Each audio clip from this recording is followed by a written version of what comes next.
السلام علیکم دوستو، شاہد نواز آپ کی خدمت میں حاضر ہے۔ آج کا ہمارا ٹاپک ہے نیزل پولپ، ناک کا بد گوشت اور لعابی جھلی کا بڑھنا۔ اس مرض میں انسان کو شدید تکلیف کا سامنا کرنا پڑتا ہے، لیکن عموماً مریض اسے معمولی مرض سمجھ کر نظر انداز کرتے رہتے ہیں۔ ناک کے اندر جھلی میں ایک اضافی مواد بننا شروع ہو جاتا ہے۔ یہ مواد چربیلی قسم کا ہوتا ہے، جو کہ آہستہ آہستہ بڑھ کر ناک بند کر سکتا ہے۔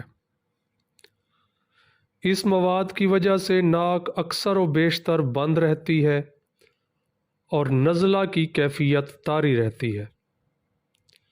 ایسے افراد میں عموماً گلے میں ریشہ گرتا رہتا ہے، جسے عرف عام میں کیرا گرنا کہتے ہیں۔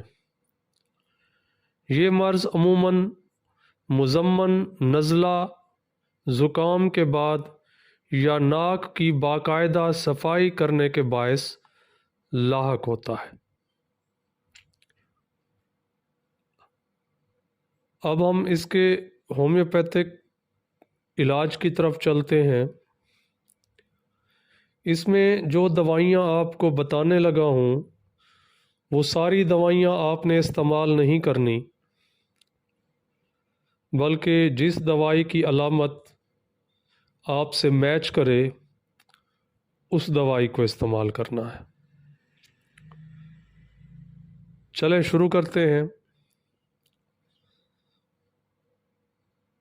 پہلی دوائی ہے تھوجا 200۔ نتنوں میں زخم اور ناک کی جھلی بڑھی ہوئی ہو، پرانا نزلہ جس میں گاڑھا سبز رنگ کا مواد خارج ہوتا ہے، کبھی کبھار خون اور پیپ بھی خارج ہوتے ہیں۔ اس دوا کی خاص علامت یہ ہے کہ مریض جب ناک صاف کرنے لگتا ہے تو دانتوں میں درد ہونے لگتا ہے۔ سائناسائٹس کے مریض، بچے جن کی ناک ہمیشہ بند رہتی ہو اور اس میں سے گندی بو آئے، تو یہ دوا نافع ہوتی ہے۔ ناک کے بد گوشت کے بڑھنے کی وجہ سے تمام علامات کے علاج کے لیے کسی بھی دوسری دوا کے دوران کبھی کبھار اس کی ایک خوراک دے دینی چاہیے۔ دوسری دوائی ہے ٹیوکیریم 3X۔ یہ دوا اس عارضے کی خاص دوا ہے۔ اس دوا کو بیرونی طور پر بھی صفوف کی شکل میں بھی استعمال کیا جا سکتا ہے۔ اس دوا کے مریض کی سانس سے بھی بدبو آتی ہے اور ناک میں کسی چیز کے رینگنے کا احساس رہتا ہے۔ ناک بالکل بند ہو، مریض کی ناک ایک طرف جھکی معلوم ہو تو نافع دوا ہے۔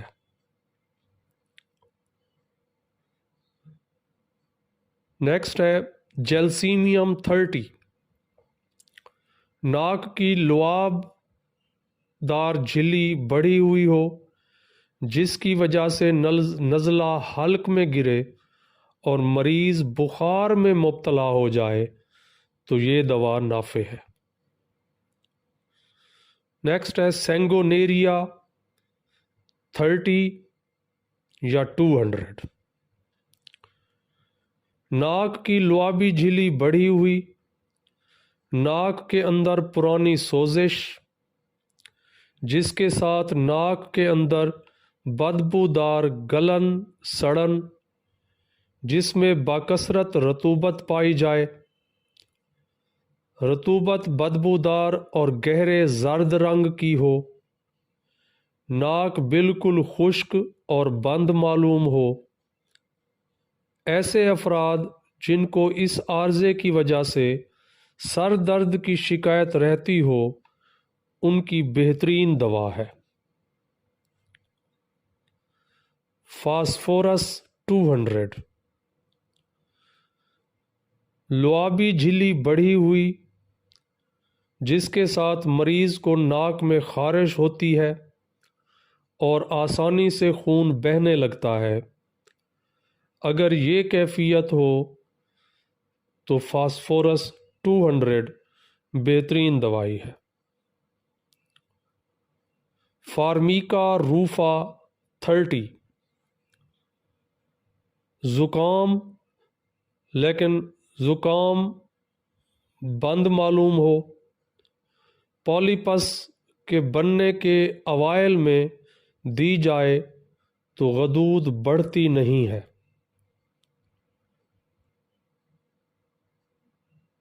کیڈمیم سلف، ناک کی ہڈی میں زخم اور السر کی کیفیت جس کے ساتھ ناک کی لعابی جھلی بڑھ جائے، اس دوا کے مریض کے ناک سے بدبو آتی ہے، اگر اس طرح کی کوئی کیفیت ہو تو کیڈمیم سلف بہترین دوائی ہے۔ کلکیریا کارب 30۔ ناک کی لعابی جھلی بڑھی ہوئی جس کے ساتھ ناک کی جڑ میں سوجن کے ساتھ درد بھی ہوتا ہو تو کلکیریا کارب بہترین دوائی ہے۔ لیمنا مائنر 30۔ اس عارضے کی یہ سرتاج دوا ہے۔ ایسے افراد جن کی قوت شائمہ مطلب سونگھنے کی حس متاثر ہو چکی ہو ان کے لیے بہترین دوا ہے۔ حلق میں نزلہ گرے، نزلے کی خاص دوا ہے، بالخصوص نتنوں پر اثر کرتی ہے۔